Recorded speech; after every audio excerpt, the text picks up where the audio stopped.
Hey guys, this is your girl, Living Caregiver Uncut.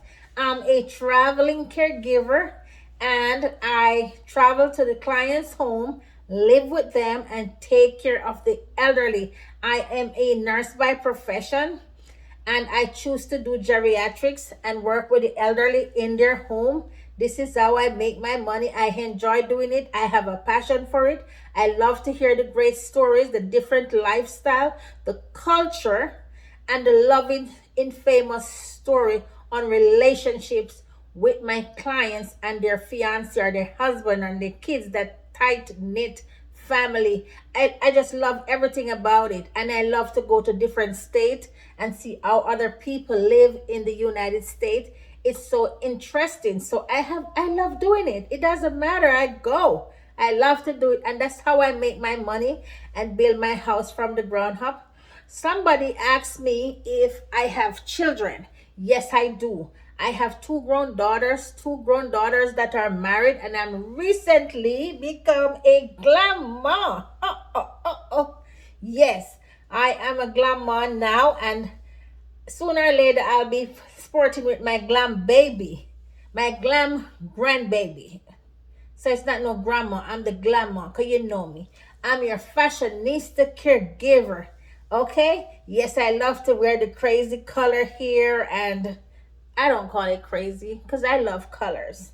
The lipstick, the unusual color lipstick. Some people said my hair colors are crazy, but guess what?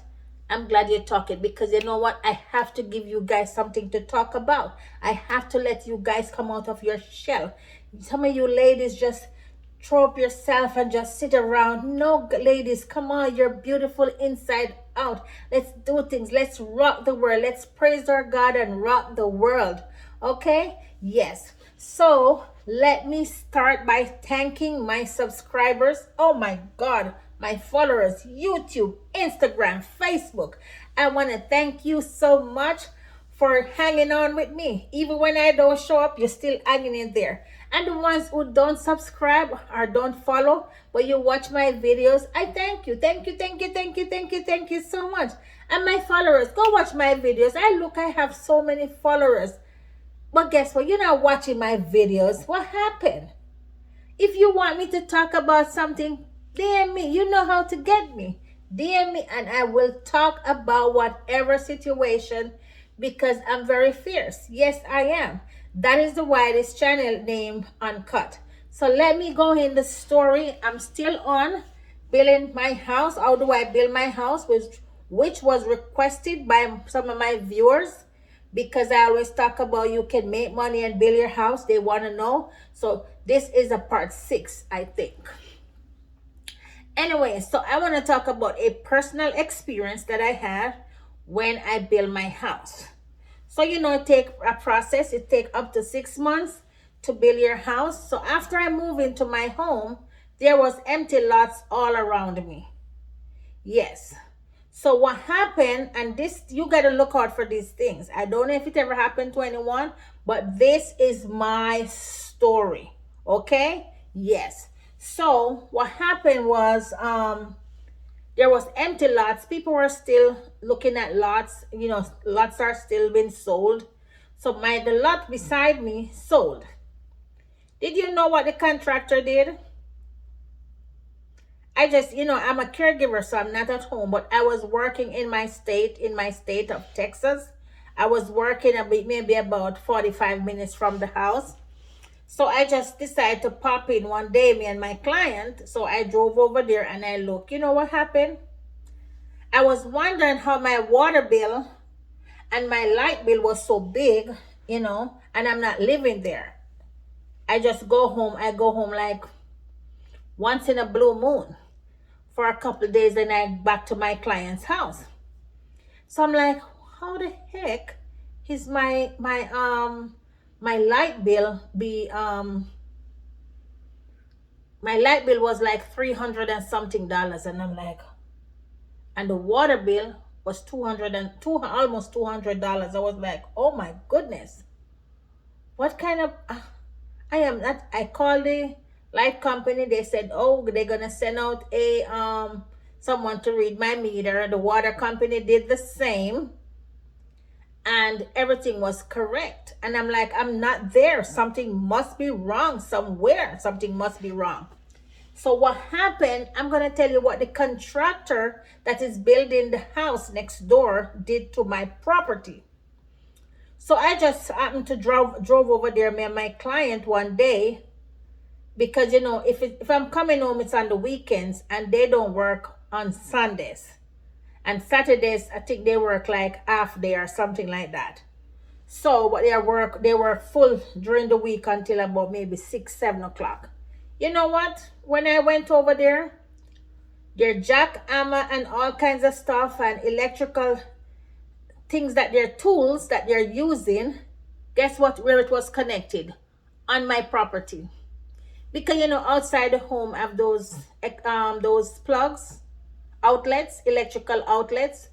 These people, the contractor, has his men connect their power, not their power, their extension cords and all kinds of stuff to my property. And a water hose was connected to my pipe. So what happened? My house, my property, my utilities build a house next door to me. I was so,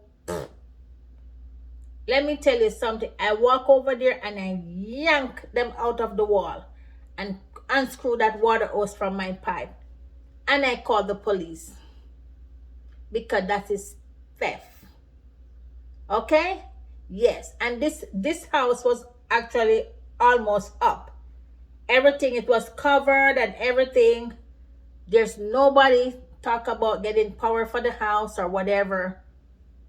And guess what? Nobody helped me. I reached out to the builders. They were telling me that they're not the one who is responsible for that. They hire contractors to build their home. And they never give me the name of the contractor. Until I told them they're going to be hearing from my attorney. That was when they started to comply. And they said, okay, send them the utility bills and the ones before that and whatever and stuff. I said, yeah, you guys got to pay it. Yeah. And then guess what? After I did all that, because that was a process, it didn't just happen the same day. I did call the police and they give me a statement and everything. And then I happened to go back over there like 3 weeks later and caught the same thing happening again.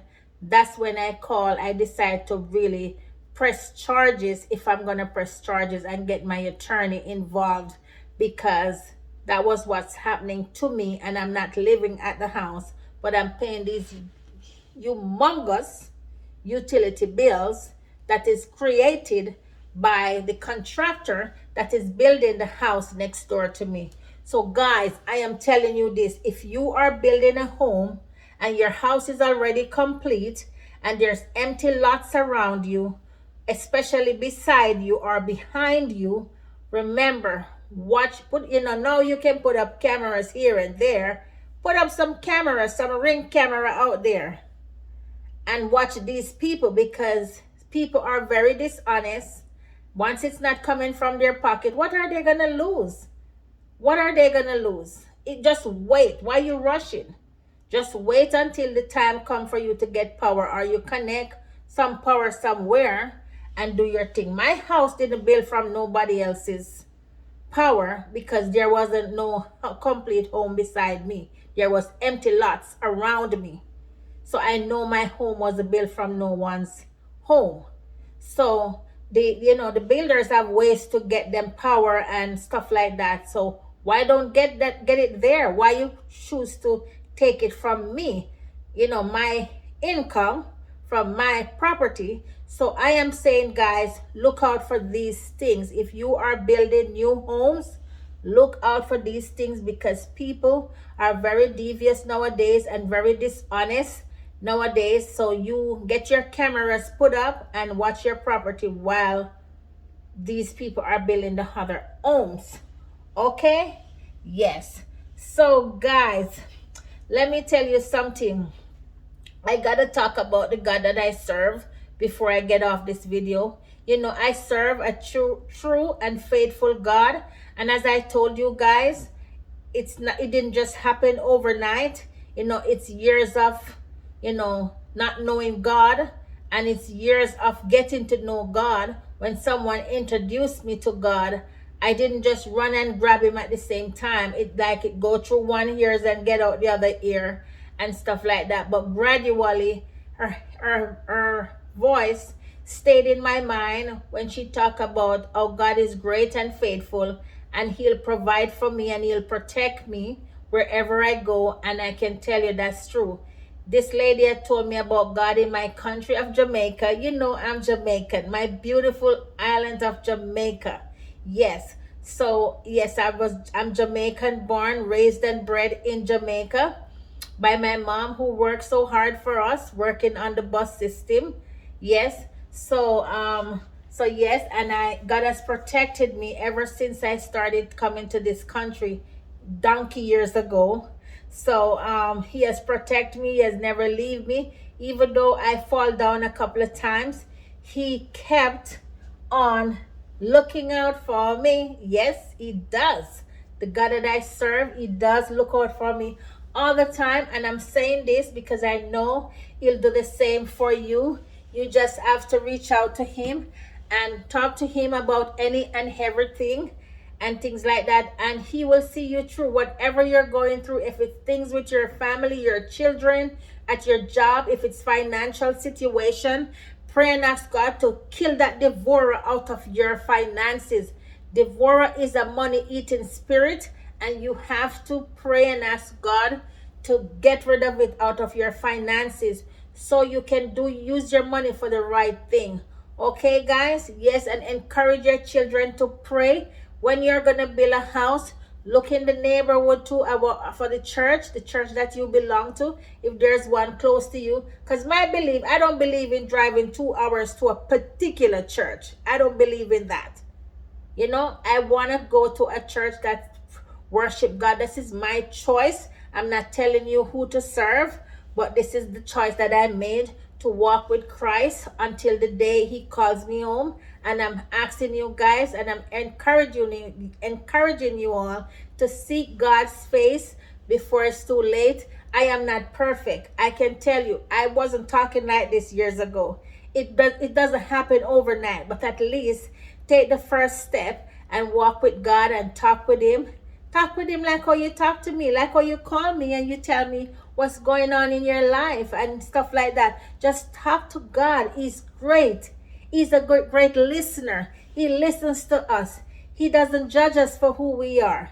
He's continued to bless us with his grace and his mercies. Let me tell you something. If God was like man, we all would die because we do bad stuff at times, and he would just look at we as how we look at each other. But he's not the God. He's not that kind of God. He's graceful. He's merciful. He's kind. He's loving. He's caring. And let me tell you something. He will wrap you in his arm. I know when I'm down and I feel that love, that's so love, and you don't see no one around you, but I feel so loved and so kept, so tight. I know it's my God that sent his angels, and he wrapped his hand around me to protect me, to show me that someone still cares and there's a door there waiting for me. I just need to go and get it. Okay, and remember, continue to ask God for your grace and your mercies, and ask him to accept your praises. All praises belongs to God. Don't care whatever we gain in life. Do not take the praises. Whatever we do, let the praises belongs to God. That's where it is. And remember, his angels are waiting with all these things from his storehouse, these blessings, these mercies, these favors are there waiting. All we need to do is ask for it. Ask for it. I'm going to run and leave you guys. Hope you think about everything I said. Guys, remember, COVID is out there, and you have to do the right thing, because when we do the right thing, we protect ourselves and protect others as well. Wash your hands, social distancing, wear your mask. And remember, guys, we are here to care for the elderly. That's what I do. That's what I have a passion for. So you take care of your sweet self. Enjoy your day, whatever your night. I don't know wherever country you are. Enjoy yourself and have fun. And guys, remember to be a protector and a provider. Ladies, remember to cook and clean your house for your husband. Goodbye.